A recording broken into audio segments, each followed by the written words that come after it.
is a lot of police, federal agents, and National Guard presence down in New Orleans. And let's just be very honest about it. We are approaching the holiday season. There will be heightened security anyway. And we are almost, because I remember it like it was last year, because I was there. We are almost 1 year from the anniversary of the New Year's Eve attack, terrorist attack that was in New Orleans, where folks got ran over on Bourbon Yeah. Street by a jihadist who was doing things just to cause mass confusion and carnage. Now, Joe, look how fast time go by, bro. That seemed like almost 2 years ago. Yeah. So much has happened in a small period of time. That was top of this year. Yeah, it So to was. keep it in perspective for everybody, man, like, as a matter of fact, there was more than one event at that point. Something happened somewhere else, the Trump Towers or whatever, right? Somewhere else. Something happened simultaneously, matter of fact. So, I mean, yeah, man, it's that time of year, bro. Well, it's the holiday season, and not only is Sean P. and myself here, but we are international across the waters in the great country of Germany, better known as Deutschland. In Deutschland. Yes, it is our brother who is broke in Berlin. Y'all give it up for Brother Jason Washington. Brother Washington, how you doing, my brother? I'm doing pretty good fighting this winter that's right here, but can't complain. And definitely love what you guys have been saying. It's definitely we got to remember it's scamming season. So watch out for your cousins who ain't hit you up in a long time. I've already got that a few. Everyone's gonna have that sob story, so prepare. Make up your excuses now, but it's scamming season, so be careful. Especially if you're in the South. If you're in Atlanta, you know this is the time. So it's a holiday time. Checking on your people. Checking on the men who don't have the kids in their lives for whatever reason. Just check in on them and remember that it's scamming season. So kind of be easy these next until the end of the year. Yeah, check in on the elderly too. On those, check in on your aunts, your uncles, your grandparents if they're still living. Check in on the elderly. This is the season of loneliness for the elderly. Folks, sadly, I'm going to do that this season. I plan on definitely going to a couple of nursing homes and just checking in on some Black and brown folks who have been left by themselves. And you know what? At the same time, fellas, man, like, for example, in my family directly, this is our first holiday season without my grandparents, like, period. My grandfather or grandmother. So, like, those of us that dealing with grief or you dealing with loss of loved ones, at this point in the year, man, like, it's a special time for a lot of folks. The holidays can bring a lot of grief to certain people, man. So keep that in mind as well. Man, I remember our first Thanksgiving after my grandma passed. Debacle. So prepare. Make a contract like, hey, no, it's good. Yeah. Whoever owes somebody money, go ahead and have that conversation before they come to the family event. When the elders are not there, you'd be surprised how much of a shit show the family union turns into. Yeah. I mean, not only that, just remember that the holidays is not happy for everybody. Everybody's not happy during the holiday season. To be exact, I'm gonna be very honest with you, and let me just say it because I've already said it in my household. This is one of the Thanksgivings and Christmas seasons that is approaching that it does not feel like me like it is the holidays. I don't have that holiday feeling in my spirit. I just left New Orleans for, like I said, we're getting ready for the Bayou Classic, the annual Bayou Classic, two of the biggest HBCUs. We call it the granddaddy of them all, the classic that started all the classics. But it just does not feel like Thanksgiving and Christmas. Now, I don't know if it's because of all this debacle we have going on in this country. A lot of folks are just coming out of not one of the, but the largest government shutdown in the history of this country. And, a lot of folks still are recovering from that. And some folks are permanently scarred from that. There are folks I know that lost their job ain't coming back.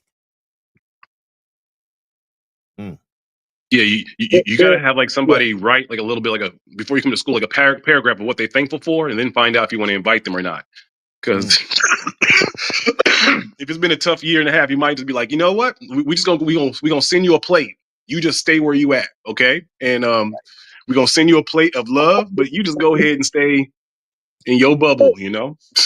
You know what? Even before this year, I would say for I don't know how many years, I lost track of the years now. To where and you saying it don't even feel like it. It seemed like years ago you could walk outside, you could feel it. It was a spirit. Any city you go to, you can feel it. But now it's pretty much like we all got a reaction like, man, that's this week. Like, wait a minute, in a couple of days, I should be throwing out food right now. It don't feel like that. Right. You know Damn, this year went by out of nowhere. Like lightning. Like that. That's how it went by. Listen, so you said it's cold there. Is it cold and snowing, or is it just cold? No. We had our snow yesterday. Yesterday was actually the first day of German snow. How much snow did you get? Out of curiosity. Maybe an inch. An inch of snow. Wow. Not a lot. Not a lot, but you know, because I promised my kids that I would play with them on the first snow of the year. So now, you know, I forgot I didn't get my hand shoes, so I didn't listen to my inner, you know, grandma in my head. So now I'm making me some pho, nothing but soup for the next few days. Okay. But it's winter time, and these kids they don't care.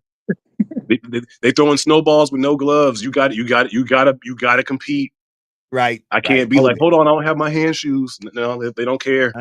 Got to get it. So at 19 minutes past the hour, and it is the week before the celebration that is celebrated here in the United States of America called Thanksgiving. I know the Native American, if I was Native American, you just couldn't talk to me about Thanksgiving, but that's neither here nor there.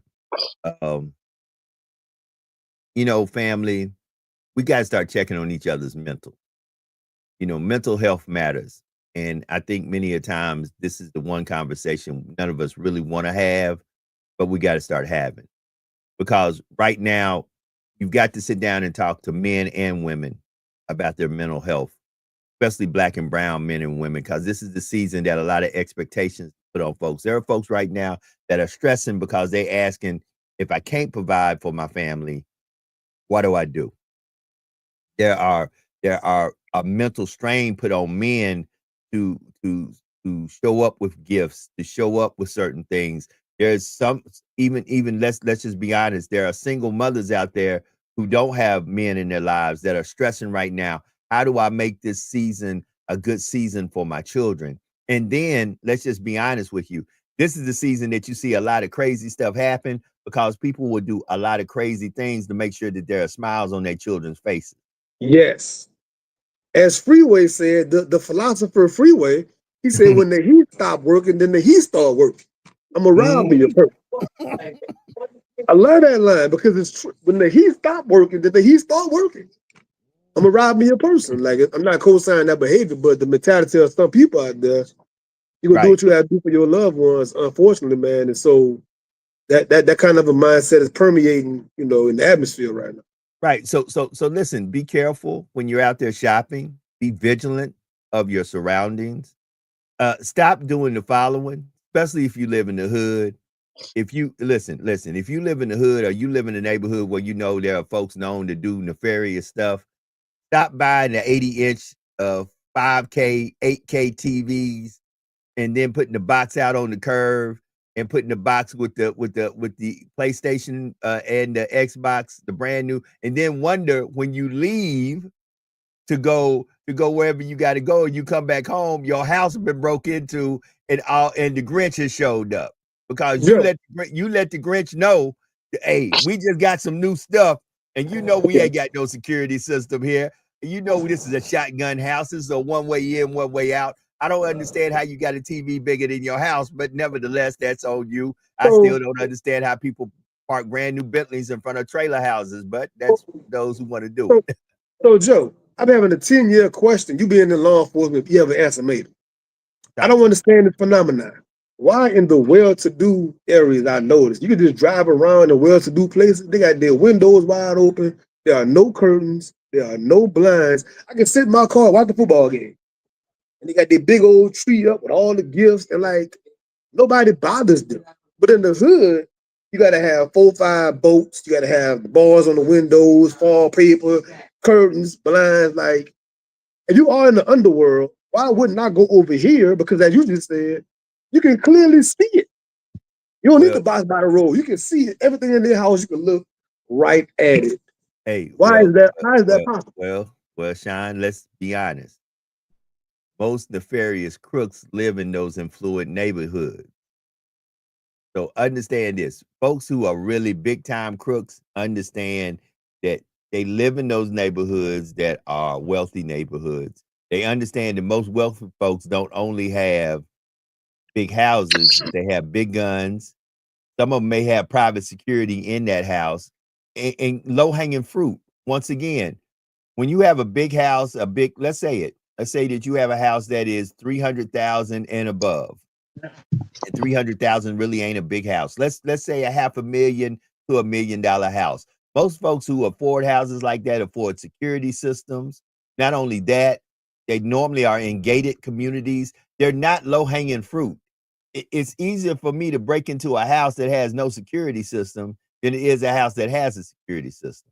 Because as most thieves are people who do things of opportunity, and the opportunity is easier for me to go into a dark lit community than to go into a place as soon as my foot hits the ground, all the lights light up.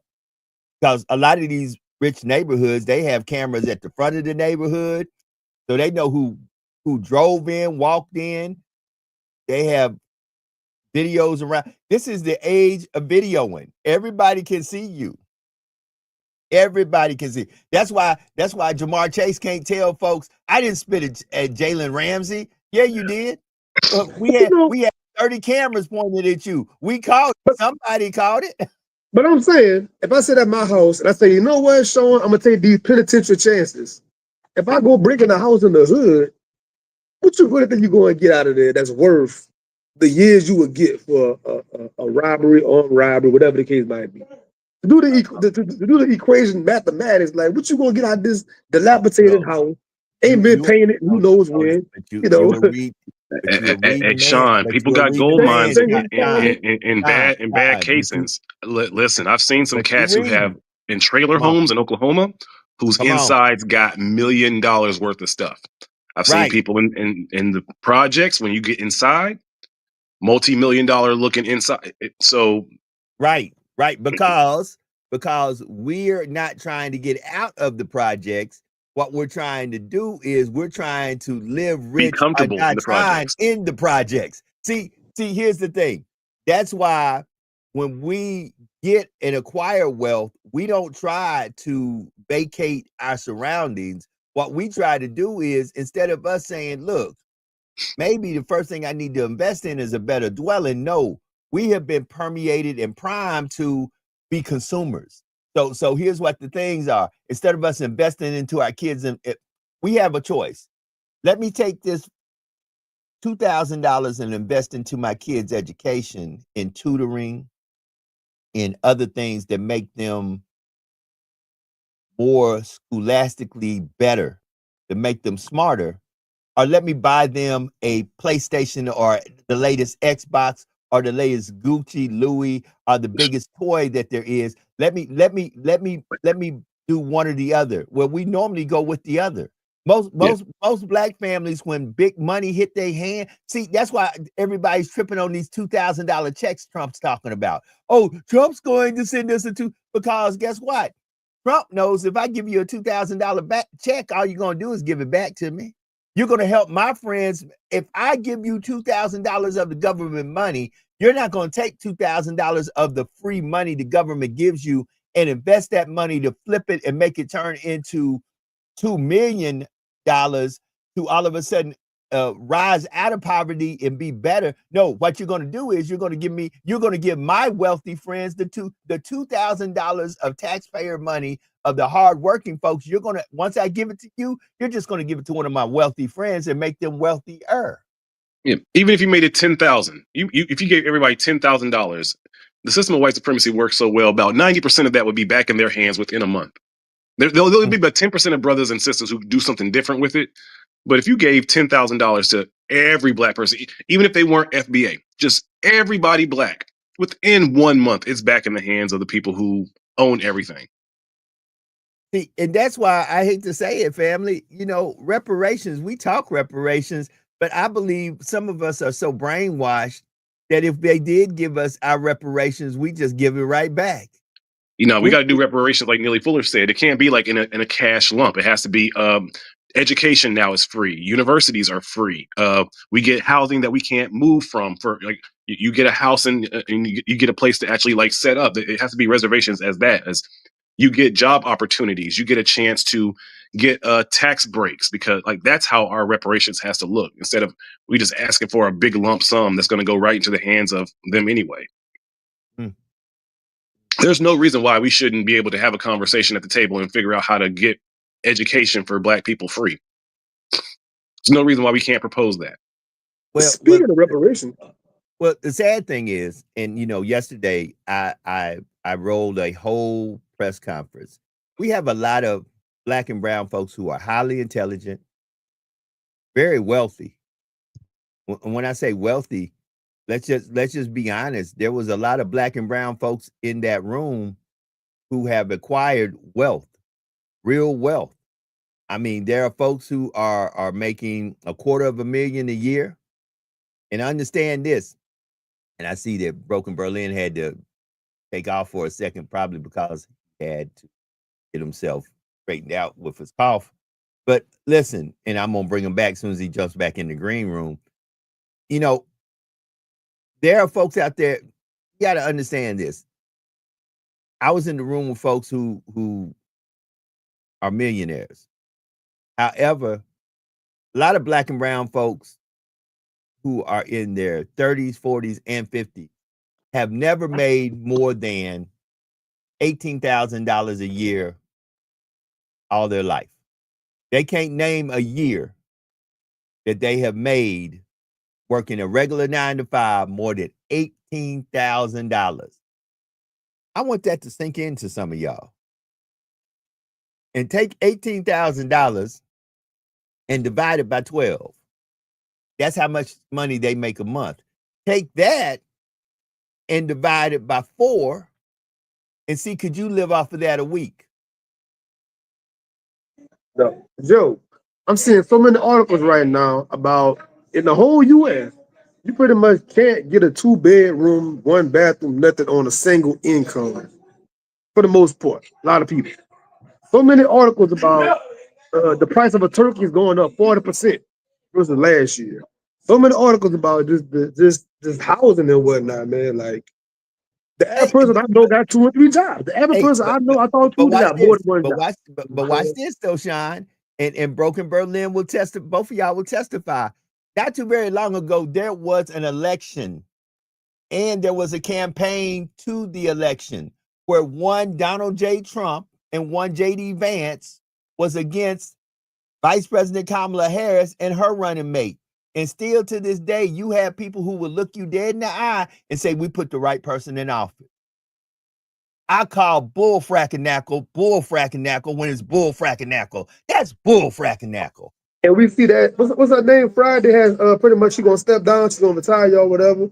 That was with the Trump camp. She done flipped. Yeah. You know Marjorie Taylor Greene. Hold on. Yeah. Hold it. Watch this. Marjorie Taylor Greene is stepping down. A judge just said this, since you want to call the word witch hunt fake news, Letitia James and Jim Comey, which let's just call it, the president we have in office now don't have a problem going after folks that all of a sudden went after him. Do you not understand why we are over here laughing, giggling, and not paying attention? Our president has said that he is holding the American government liable for the charges they brought up against him, and he is wanting to recover all of his legal fees that he paid out. So in other words, you charged me, you convicted me, you found me guilty, but I'm going to find a loophole where every dime that I spent to fight that will come back to me through the taxpayers. Come on, family. Do you not understand that this is just a scheme that all we are doing is financing? Hold on. I want y'all to really get this. We so busy talking about one another, we miss that real people who accumulate wealth ain't got time to talk about other people. They're too busy talking about their next money move to make more money. And how can they take that money to make more money? But we're too busy that when we get money, we want to be consumers who spend money. But Joe, Hey, a boy, topic this was like a this, major washing of money, wasn't it? yeah. From a gun. This was $1 billion money washing.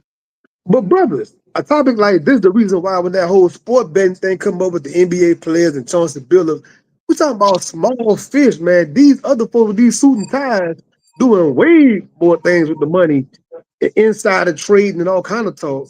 But y'all want to make the sport betting thing like, it's low hanging fruit. It's a big old thing. Look at what they doing at that level of billionaires. Hold on. Let me say this right now, and Broken Berlin will be back. But let's just say this. John, I want you to think about this. How many non-black and brown folks do you know? How many non-black and brown folks do you know that are in this country illegal? How many non-black and brown folks do you know? Hold it. How many non-black and brown folks do you know that are on food stamps? We're not going to call it subsidies, government assistance. We're going to call it what it is. How many non-black and brown folks do you know on food stamps? How many non-black and brown folks do you know who are on welfare? So let me say it, since I'm saying non-black and whites. How many white folks do you know that are on welfare, SNAP benefits, have EBT cards, and that are dealing with the government and government assistance? Let me tell you this. I know more white folks who are riding around in nice cars, pulling out EBT cards. But guess what? They always make it seem like the only people who are on welfare is black folks. To be exact, they don't even use that word. It's almost like when Katrina came. One group of folks were evacuees. Another group of folks were refugees. How can I be a refugee in a country that I am a citizen of?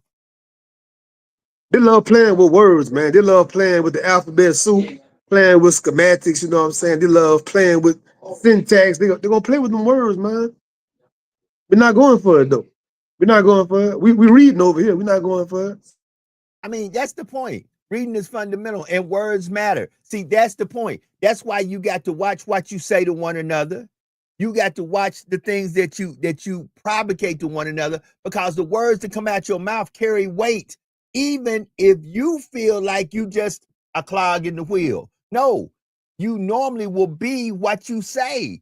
That's why I don't tell brothers and sisters you ain't nothing, you ain't nobody, you ain't never going to be. Because the moment that I utter that out my mouth, that word takes on a flesh and controls the atmosphere and the narrative. No, every black man and woman I see is somebody. Every black woman and man I see are going to make it. Their children are going to make it. And no, I'm not running around like the president talking about they are born criminals. Do you understand that we sit there and we let a man that we voted into office, and some of you who are black and brown voted for this man, say that your children are born criminals? Born criminals. Where is he from again, Joe? His origin story? Where is he from? His family? Germany. Okay, now. Okay. He too is not a native of this land, nor is his people. So, Joe, could you please clarify something? I tried to tell some of my brothers about ICE coming to New Orleans, right? And they're adamant, showing we good, we ain't got nothing to worry about. They ain't thinking about us.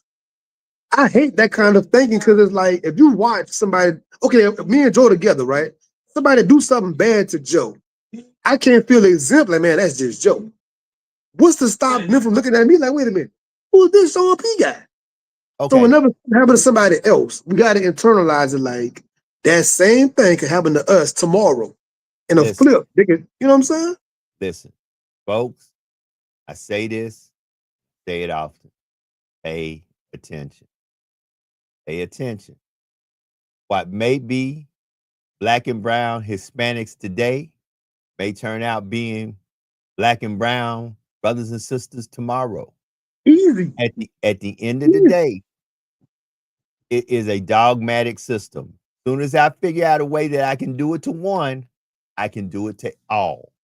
See, all I got to do is be able to say I did it to one, I can do it to all. Prime example. Let's talk about presidential pardon. Presidential. Every president pardons individuals that folk will probably say, why did you pardon that person?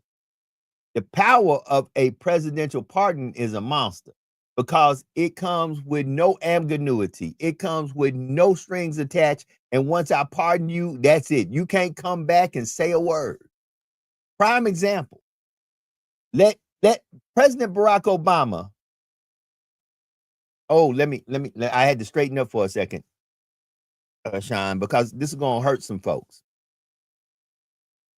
We all know, I know because I've been accused of this many a time. But let Joe Dupree Anderson have did what George Santos did. And President Barack Obama had pardoned me. Oh, let me tell you something. White America would have said, really? Really? This lying, conniving person who literally peed on the Constitution, who got in office by nefarious means, by saying, hold it, if I jump up and say, family, I am of Zulu royalty. Because this man told y'all he was a Jew and he wasn't even a Jew. If I lied at the level that George Santos lied, and I ain't got to lie at his level. I can tell a little white lie, and every black person who knows me will label me from that day forward as, man, you can't trust Joe. Joe a liar. I can raise my hand and testify to that. There will be no redemption for Joe. Oh, you can't trust him. See, we can only redeem those we can use. See, it ceases to amaze me that you can always find out the black man that's close to the white man that all of a sudden said, I can use you, black man, because all of a sudden I hold the key to your secrets, not your people, because I know brothers who have been drug dealers, liars, stealers, fornicators, and they good now because they're connected to a white guy who said, guess what? We ain't going to pay no attention. Because I can use you, Stephen. They've been knighted. You know what I'm saying? Yeah. Knighted. So you can understand this so-called this person ain't about nothing is only useful when it is a useful card to work against us. So George Santos, prime example. Right now, George Santos is out of jail, living in New York City, in Manhattan, in a very posh neighborhood. It ceases to amaze me how we get out of jail, we ain't got nothing. They get out of jail, they got everything. And what's the guy that murdered George Floyd, Derek Chauvin, right? Right. They're trying to get him out of it. They're trying to get him out of it. I wouldn't be surprised. Listen to me, family. Be prepared, because we're not paying attention for him to get pardoned. Just like Kyle Rittenhouse. Let a black or brown kid go into a neighborhood and do what Kyle Rittenhouse did. Kyle Rittenhouse is a multi-millionaire now. Right. And they gave him a bottle of water, Joe. Give him a bottle of water. You look a little thirsty out here. Take this bottle of water. Or you out here collecting bodies. Hold on. He has been a speaker for the NRA. He has been a speaker for far right groups who he has been a speaker for the evangelical community about how he came in and gave the retribution and the hand of God. Man, I'm so sick and tired of being sick and tired. You know, talk to me. Look at George Zimmerman with Trayvon Martin. Come on. That man going around Florida actually showing the actual gun he used to kill that man. And this is why I get upset with us. We want to take each other out over a small offense. You let these folks walk around broad daylight, no security, no nothing. You won't even run up on them. But if a brother did some small offense, you want to come in and Swiss cheese the whole house up. You know what I'm saying? Like, I'm not co-signing that behavior. We just saying we observing what it is. You know what I'm saying? But Sean, you even see it. I don't even say his name because I didn't say his name before. So why would I say it now? Look at how they have compared CK to MLK, talking about this is now the Caucasian version of MLK. And then they try to propagate and promote to you once again through this book, that many of y'all have not read, but y'all will definitely let folks speak to you out of, because many of them don't tell the stories as it is. This is a historical book of Black and brown folks, but y'all didn't know that, huh? This is a historical book of Black and brown folks. Don't they have maps in the back of that? I mean, most Bibles I've seen in my life got maps in the back of the Bible. Don't they have maps in the back of that thing? And where do you think the people originally, not the colonizers, but the original people? Wow, look at that. Look at that.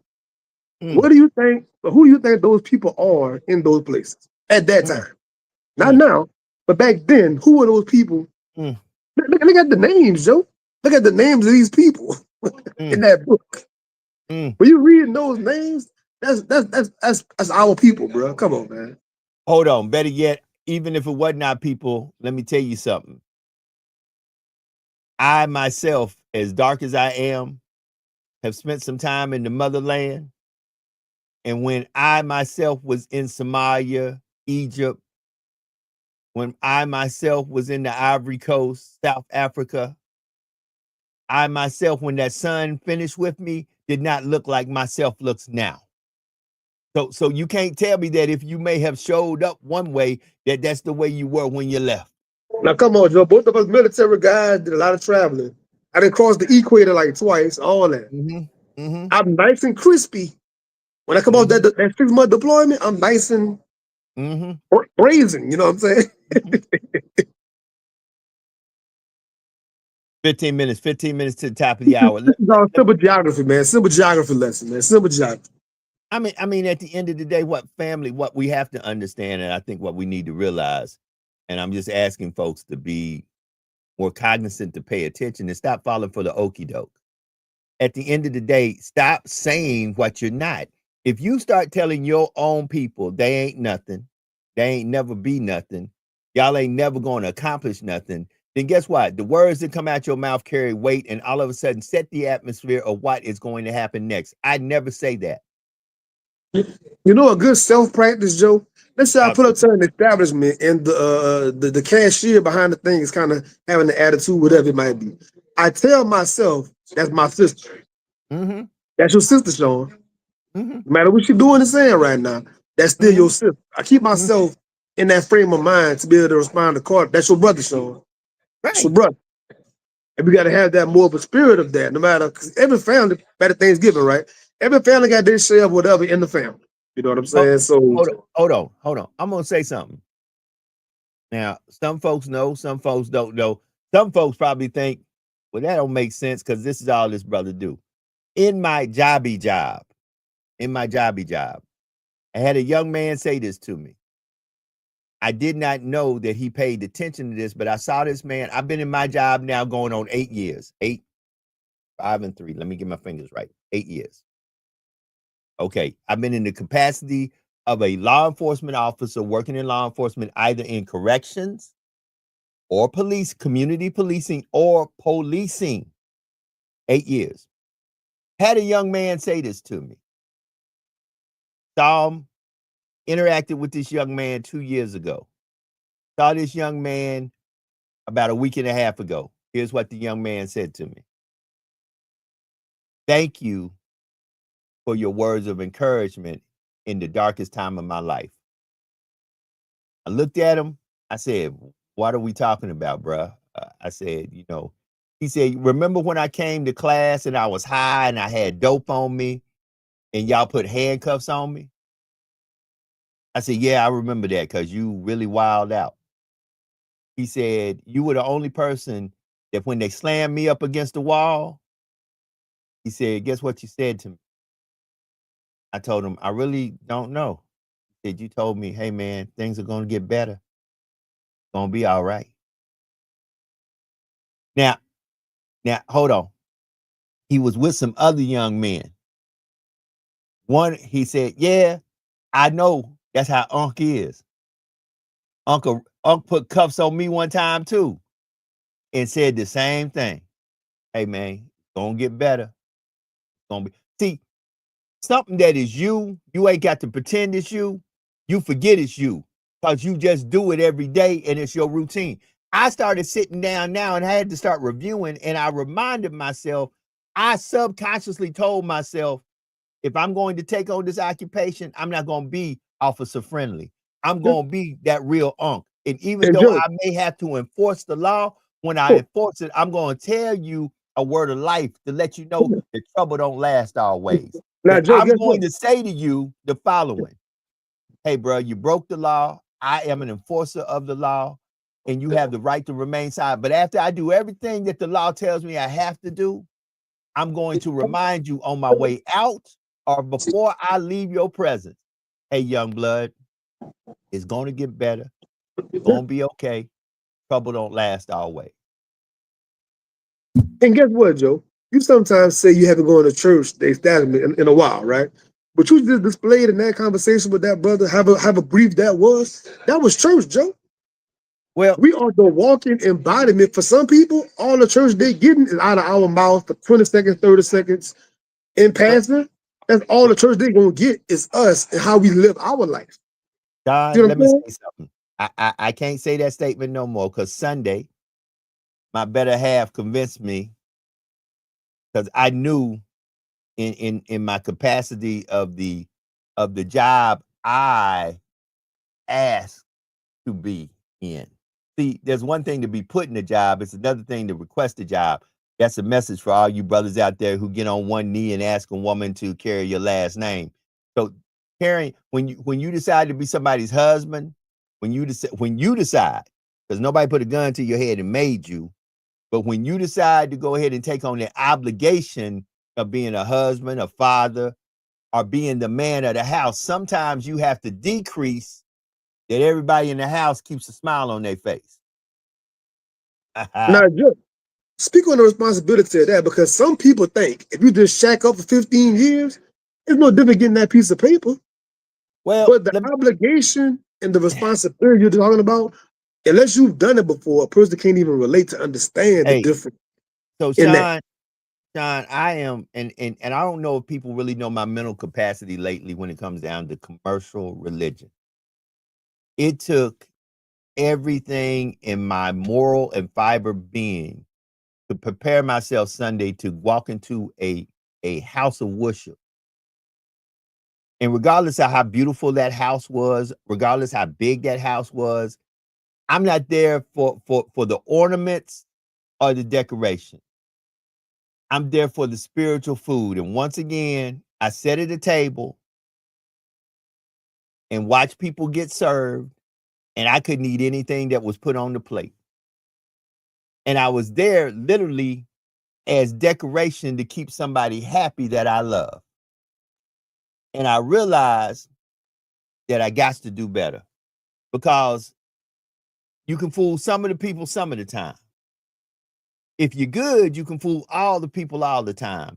But my creator and myself knew that I was literally in the midst of misery as I sit there, and I realized why I do not do commercial religion. Because once again, I heard people say things because I'm reading now. And don't get me wrong, I have nothing against the man who says he is the man that was called by God. Only he knows, only she knows, only they know, and I'm not here to challenge their calling or not calling. However, in my reading, there's a lot of things I hear people say in the contents they put it in. When they put it into a sermon, I say, that's not what was said. And regardless of what version they read out of, they come up now with, let me read it from the New Living Bible. Let me read it from the Eclectic Word. Let me read it from this, that. No. No matter how you try to put them words together, I know in my spirit of spirit that I'm like, wait a minute. Especially when they talk about tithes and offering. When people start talking about tithes and offering, I'm like, but y'all do understand that Jesus himself went into the synagogue. You do understand it is the church that ordered the execution of Jesus. It is the church of Jesus's time that ordered his execution of his physical body. See, that's another thing. We don't separate the physical Jesus from the spiritual Jesus. I don't want to go there. I don't want to go there, John. He was a very radical man. He was a radical man of that time. The lion and the lamb, not just the lamb. They want to highlight the lamb part. He was the lion and the lamb.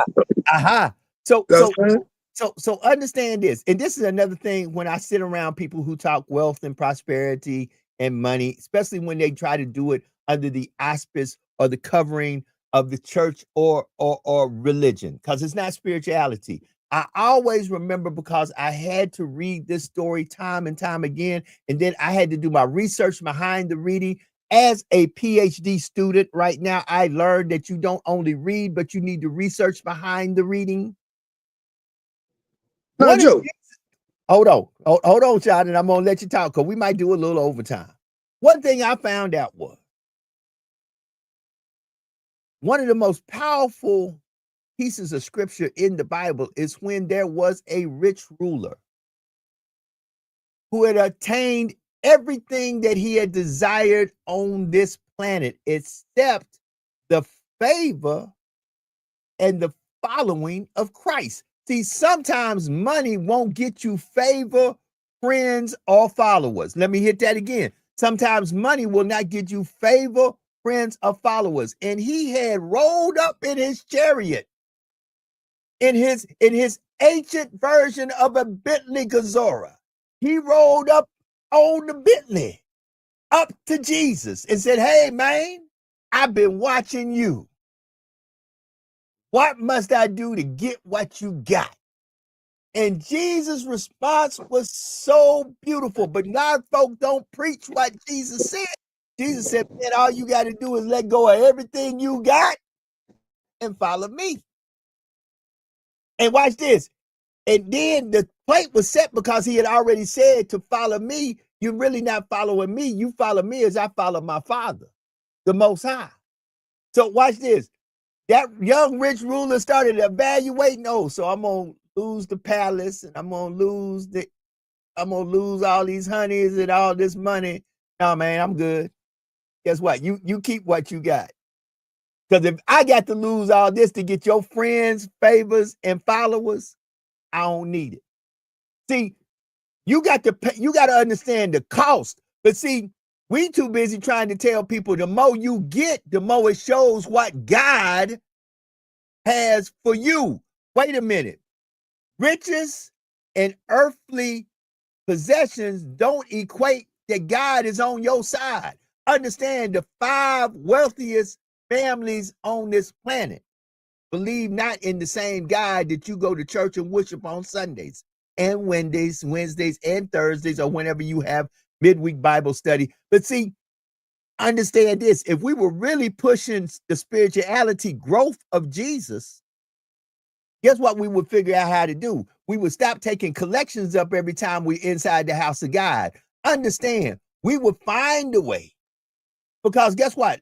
Folks find a way to go to school. I know people who have went to school and have not taken out one loan.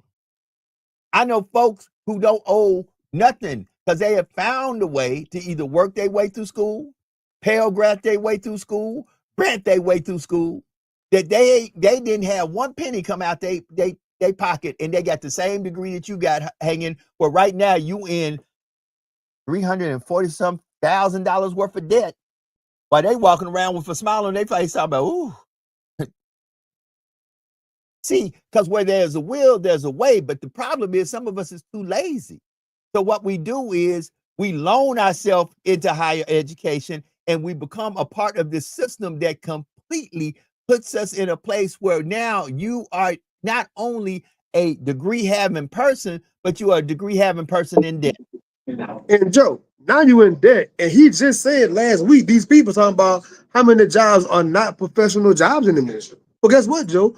A lot of folks near and dear to my heart are in those fields. And my daughter, 18 years old, is currently pursuing a nursing type situation. So all this stuff going on for something that won't even count pretty soon. See what I'm saying? Right. Hold on. hold on. They are talking about in the medical field by the year 3000. They're saying 85% of the medical field will be AI operated. 85% of the medical field will be AI operated. Now, Joe, do me a favor. A lot of our friends are national, even international. If you don't live in these areas, for a lot of our sisters in particular, that nursing medical world is how a lot of them got it popping. And they're single mothers, they got their own house, they got their nice vehicle, they're doing their thing, they're classy. They're in the medical world. Mm-hmm. As far as the job market in this area, if you're a woman, the medical world is a major thing. If you start chipping away at that, a lot of families gonna be in dire restraints, man. Hold on. I got a good friend, childhood friend, James C. Vincent, who's on the line right now. Let me say this, and Pastor, I'm not in any way trying to urge folks not to be in the assembly of the people of God. Do what the Bible say. Don't listen to Joe. Listen to the Bible. Read it for yourself. I just had to tell you what I was doing, but I want y'all to hear what I'm about to say right now. Back when I was a young man, and I am not young like I used to be, I'm damn near 60. Back when I was a young man, there was a big course that was going on in college. Everybody wanted to have a degree in computer information systems. It was CIS or computer science, CS. And don't get me wrong, there are folks who have went down that path and have been very successful. But this computer information systems was really teaching you how to be an input specialist on computers. And those lines used to be as long as from here to Pasadena when you went to enrollment for school. What you come to find out is when there are people getting into a profession and the lines are long, you come to find out that profession winds up being oversaturated. And many a times that is the profession that winds up getting quote unquote phased out. I don't even think they even offer it is now flipped over from computer information system, CIS, to cyber security. Everybody going to school to get a cybersecurity job. Pay attention, family. Pay attention. Sometimes low-hanging fruit to get a piece of paper on the wall is good because these days in time, but they always raise the bar. It ceases to amaze me. When I was coming up, it was an emphasis, man, you better graduate high school because Black and brown folks didn't graduate high school in the 30s, 40s, and the 50s. Then in my generation, it was you better graduate high school, you better get a bachelor's degree. Well, these days in time, a bachelor's degree ain't nothing but a piece of paper. That's a piece of paper. Folks are like, man, look, so you got a bachelor's, whoop-de-doo. That's how the little kids say it now. Whoop-de-doo. Whoop-de-doo. Yeah. Okay, so now you got to get a master's getting ready to be whoop-de-doo. So exactly. Even me at age 60, I'll be graduating, getting a PhD. And guess what? Somebody told me by the time you get your PhD, whoop-de-doo. I mean, you laying it out perfectly, Joe. That's my own educational journey. I got that associate degree. I'm feeling good about graduating college. And they're like, but you better get that bachelor's to separate yourself. I go to get the bachelor's, and it's like a dime a dozen. You better get that master. And I went and got the master's degree, and before you know it, like, who don't have a master? Right. Almost anybody in my call log probably got a master's degree. So now the PhD is next. Right. Pay attention, family. Look, it is Tell the Truth Tuesday. Hopefully we gave you some versions of our truth. It's 1 minute after. Both of us got to get up out of here. I got work I got to get to. But Sean P., tell them about the Sean P. Experience, the Griot Podcast. Tell them what you got going on. Let's get up out of here. Yes, sir, man. The Sean P. Experience. My next guest will be on the show next Tuesday. I got Dr. Ashley Robertson Preston. She got a book on Mary McLeod Bethune, the Pan-Africanist. It's going to be an amazing episode.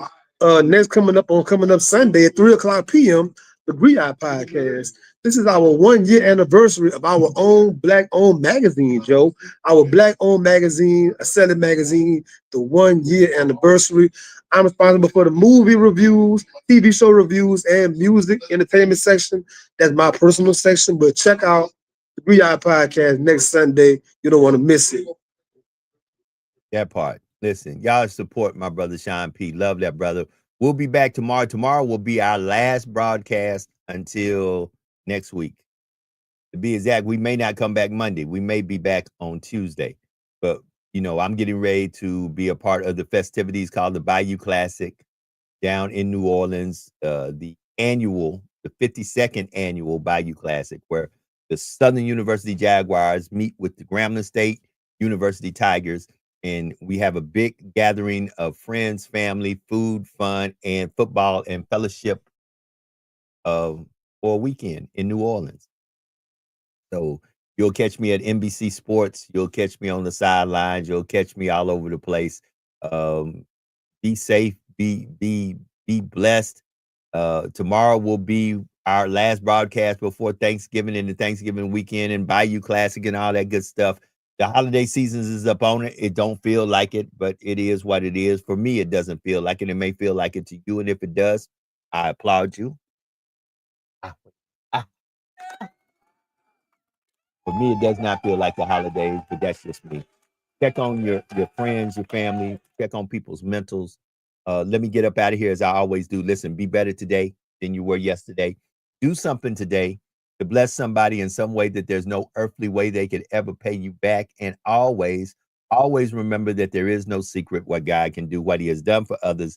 He will and he can do for you. For when God is with you, nothing or no one can stand against you. Be blessed. Have a great Tuesday.